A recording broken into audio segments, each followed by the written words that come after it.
तुम बीजेपी के दलाल हो, मोदी के दलाल हो, और तुम पाकिस्तान की दलाली करो। आप 2007 से जक मार रहे हैं, मगर आपका टाका जो है आपका नरेंद्र मोदी तो इसराइल के साथ, भारत के साथ फेरे लगवा के वापस आया है। आगे बढ़े। अर्चना जी, मुझे कौन सा आपको आई लव यू बोलना है? वॉच करो। सबसे पहले तो अपने इस बुजुर्ग को समझा दो कि नामर्दों की तरह ताली बजाना मिल रहा है। अभी मोदी के पिछवाड़े में पाइप लगाकर गैस निकालो। बस उनको मोदी जैसा अच्छा खरीदार और अच्छा दलाल मिलना चाहिए।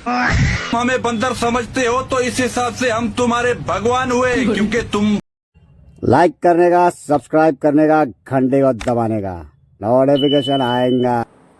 हेलो गाइस, अस्सलाम वालेकुम। मैं शाकिर शेख, आपका दोस्त, आप सभी का स्वागत करता हूं अपने यूट्यूब चैनल शाकिर भाई बोल रहे में। तो गाइस, आ गया हूं अपना नया वीडियो लेकर, और आज का जो वीडियो है वो भी बड़ा मज़ेदार, इतना मज़ेदार है कि आपको बड़ा मज़ा आने वाला है गाइस।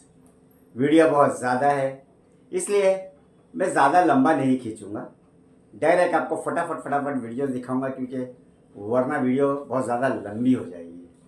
और ये वीडियो जो है ये हमारी गोदी मीडिया के लिए है गाइस।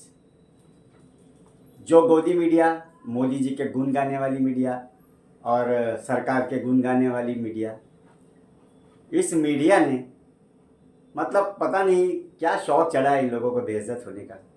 पहले ये वीडियो देखिए, फिर मैं आपको बताऊंगा 2014 के पहले क्या होता था क्या नहीं। मैं 2007 से काम कर रही हूँ। रूबिका जी, आप 2007 से जक मार रहे हैं, मगर आपका टाका जो है ना 2014 में फिट हो गया मोदी के साथ। अच्छा, हाँ बिल्कुल। अब मोदी भी आपके बारे में यही कहता है, जिस तरह अमरीश पुरी ने कहा था ना कि ये हमारा सबसे वफादार कुत्ता है। तो गाइस, देखा ये वीडियो आप लोगों ने? जी हाँ, ये है रूबिका लियाकत, गोदी मीडिया एंकर। जी हाँ, और इसकी जो फजीयत, जो बेइज्जती ये शख्स कर रहा है, ये है एक पाकिस्तानी शख्स जिसे इन्होंने बड़ी इज्जत के साथ डिबेट में बुलाया, मगर ये इनकी ही इज्जत की धज्जियाँ उड़ा रहा है। सीधे ही सीधे मोदी का वफादार कुत्ता बता दिया। और यही नहीं, अब ये दूसरा वीडियो आप देखिए, ये भी रूबिका लियाकत का ही है। देखिए इसमें और ये कितनी बेइज्जती कर रहा है।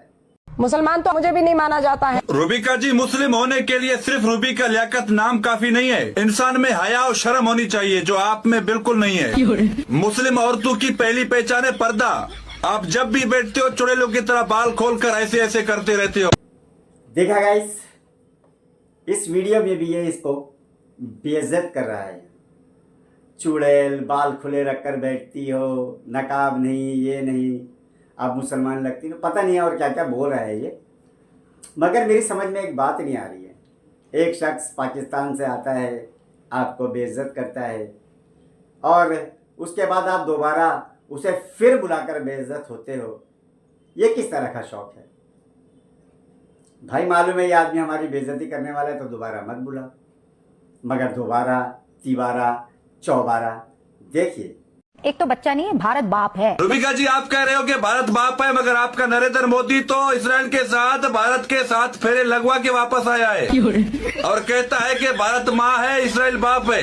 लोगों की माँ बहन होती है, आपकी माँ बाप हो रही है। देखा किस तरह से ये शख्स जलील कर रहा है।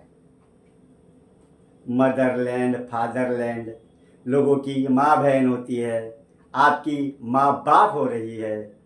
मतलब मोदी जी के कुछ अल्फाज पकड़ लिया इसने और हमारी माँ बाप कर रहा है। जी हाँ, मगर पता नहीं क्यों इनको शर्म नहीं आ रही है। ये खुद भी बेइज्जत हो रहे हैं, देश को भी बेइज्जत कर रहे हैं, और मोदी जी को भी बेइज्जत कर रहे हैं। देखिए ये एक और वीडियो। रूबिका जी, एक तवाइफ वो होती है जो सिर्फ अपना जिस्म बेचती है, जिस्म, और दूसरी तवाइफ वो होती है जो अपने जिस्म के साथ साथ अपनी जुबान और अपना जमीर भी बेच देती है, बिल्कुल आपकी तरह। बस उनको मोदी जैसा अच्छा खरीदार और अच्छा दलाल मिलना चाहिए। देखा, आप लोग गौर कीजिए कि वो आदमी इतना जलील कर रहा है, मोदी जी को दलाल बोल रहा है, खरीदार बोल रहा है, और इसको तो वैश्य तक की लाइन में लाकर खड़ा कर दिया।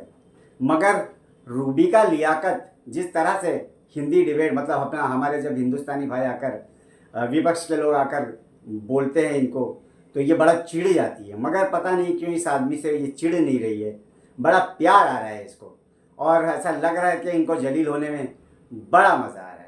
खैर आप जलील होइए, मगर ज़रा देश को जलील मत कीजिए। देश की इज्जत का ख्याल कीजिए मिस रूबिका लियाकत जी। और इसी कैटेगरी में लाइन में अंजना जी भी हैं।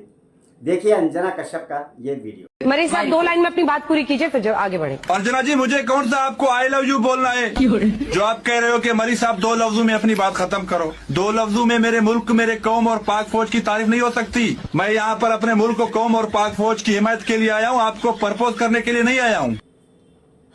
देखा गाइस, ये शख्स कह रहा है और अंजना इसको कहती है कि 2 लाइन में अपनी बात खत्म करो, और ये कहता है कि मैं 2 लाइन में बात कैसे ख़त्म करूं, मैं आपको प्रपोज करने नहीं आया हूं। यहाँ पर मैं अपने देश की बात रखने आया हूँ, अपने देश को सपोर्ट करने आया हूँ। कमाल है ना, उसका जज्बा देखिए अपने देश के लिए। और ये लोग वहाँ पर बैठकर अपने देश की बेइज्जती करा रहे हैं उस पाकिस्तानी शख्स से। अब आप ही लोग डिसाइड कीजिए कि ये जो चल रहा है ये क्या चल रहा है, ये कौन सा शौक चढ़ा है गोदी मीडिया को गाइस। वैसे इस लिस्ट में और भी बहुत से लोग शामिल हैं। चलिए मैं आपको ये लाइन से धड़ाधड़ सारी वीडियोस दिखाता हूँ, फिर उसके बाद बात करते हैं। कि दुनिया में मैसेज तो यही गया कि पाकिस्तान के पास न्यूक्लियर बम नहीं होना चाहिए। ये वही आता है, बंदर के हाथ में उस तरह पकड़ा दिया। अगर तुम हमें बंदर समझते हो तो इस हिसाब से हम तुम्हारे भगवान हुए, क्योंकि तुम बंदर की पूजा भी करते हो। तो लानती इंसान, अपने भगवान के बारे में उल्टी सीधी बात मत कर, वरना अंध भक्त तुम्हारे पीछे पड़ जाएंगे। पाकिस्तान को दलाल देश कहने पर आपको दर्द हो रहा है। अमन जी, मैंने बहुत सारे बीजेपी के दलाल देखे, मगर आपका तो लेवल ही अलग है। अरे मैं तो हूँ देश का दलाल, पाकिस्तान का दलाल होने से। ओ नहीं नहीं नहीं नहीं नहीं नहीं, देश के दलाल नहीं हो तुम, बीजेपी के दलाल हो, मोदी के दलाल हो, और तुम पाकिस्तान की दलाली करोगे। अरे हम तो तुम्हें अपने दलाली के काबिल भी नहीं समझते।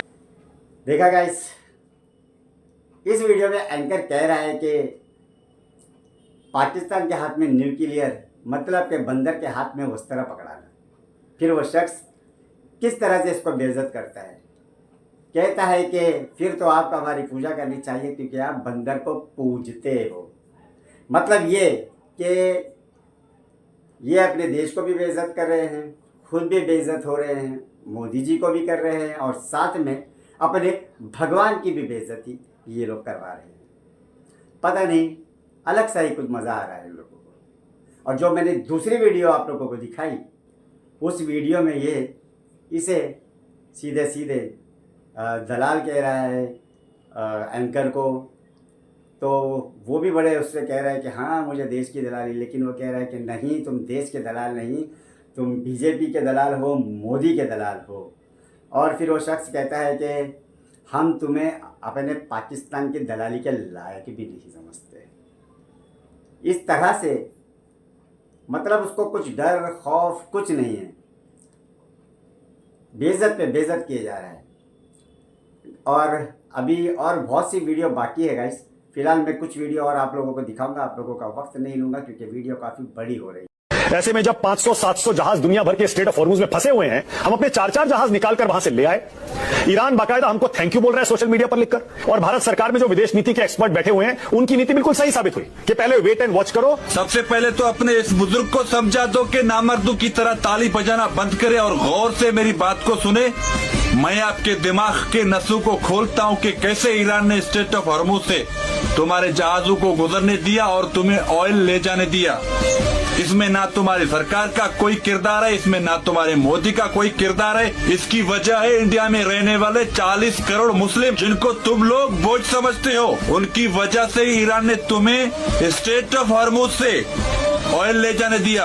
मैं तो कहता हूँ कि पैर धोकर पियो इंडिया के मुस्लिमों का। तुम्हें बर्बादी से भीख मांगने से बचाया है उन्होंने। सोशल मीडिया पर जो ईद के दिन इंडिया के गैरतमंद लोगों ने इंडिया के मुस्लिमों का इस्तकबाल किया, उनके ऊपर फूल बरसाए, वो वीडियोस देखकर ईरान ने तुम पर तरस खाया है। तुम्हारे हुकूमत का कोई किरदार नहीं है।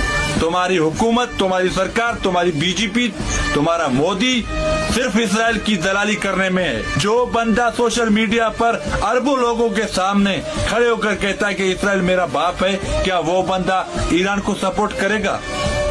आयतुल्लाह खामनेई की शहादत पर क्या एक ट्वीट किया तुम्हारे नरेंद्र मोदी ने?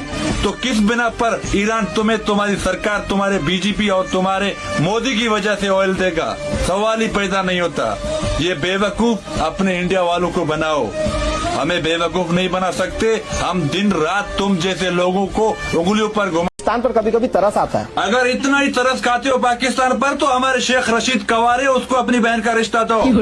तुम्हारी हैसियत औकात है जो तुम मेरे मुल्क के खिलाफ बोलो, मेरे मुल्क को भिखारी कहो। तुम्हारे अपने मुल्क में गैस नहीं मिल रहा, अभी मोदी के पिछवाड़े में पाइप लगाकर गैस निकालो।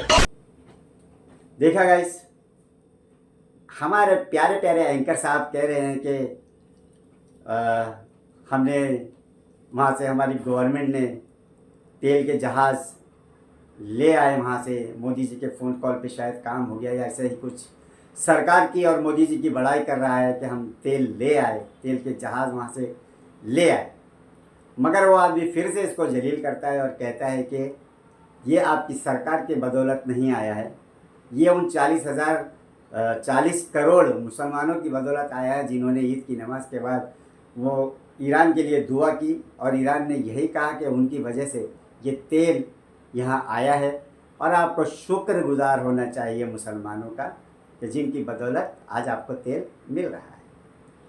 जलील नंबर। उसके बाद जो दूसरा वीडियो है गाइस, उसमें वो यही कह रहा है कि पाकिस्तान के पास, जो एंकर है वो कह रहा है कि पाकिस्तान के पास तेल नहीं है।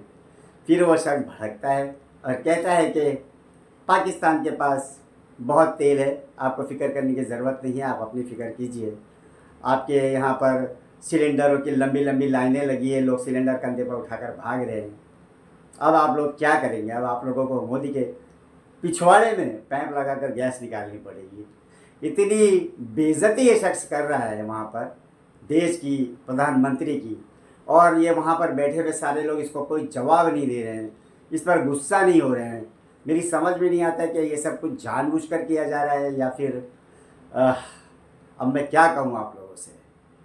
अगर आप लोगों के समझ में कुछ आ रहा है तो प्लीज़ कमेंट करके ज़रूर बताएं, और इस वीडियो के बारे में भी आपका क्या ख्याल है कमेंट में ज़रूर बताएं। चलिए, वीडियो काफ़ी लंबी हो रही है तो फ़िलहाल दीजिए इजाज़त। वीडियो को लाइक कीजिए, शेयर कीजिए, अच्छे कमेंट कीजिए, चैनल को सब्सक्राइब कीजिए और घंटी को ज़रूर दबाइए। मिलेंगे नेक्स्ट वीडियो में। अस्सलाम वालेकुम, अल्लाह हाफिज़, जय हिंद, जय महाराष्ट्र।